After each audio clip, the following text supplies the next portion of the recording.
Can you jump rope on concrete? What's up everyone? My name is Kyle Easter with jump15.com, and every time I see this topic come up, there seems to be two different groups. Majority of them is always in one of them, and it's the people that are fine with jumping on concrete, and then there's the people that are very against it. If you have followed me at all, you would know that I'm perfectly fine with jumping on hard surfaces or concrete.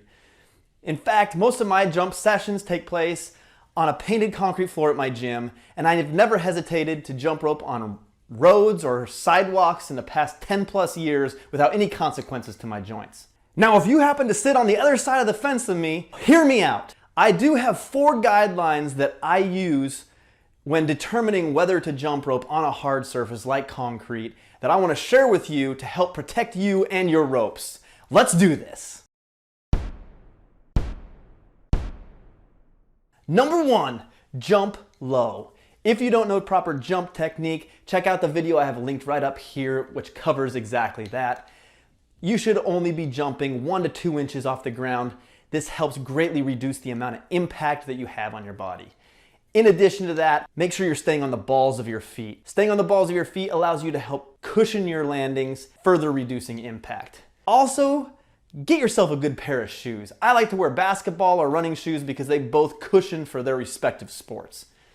If you are going to be doing more high impact jumping, such as a lot of double unders, triple unders, or other crazy stuff that you've seen on the internet, then I would suggest sticking to more forgiving surfaces or grab a mat. Number 2, choose the smoothest surface possible.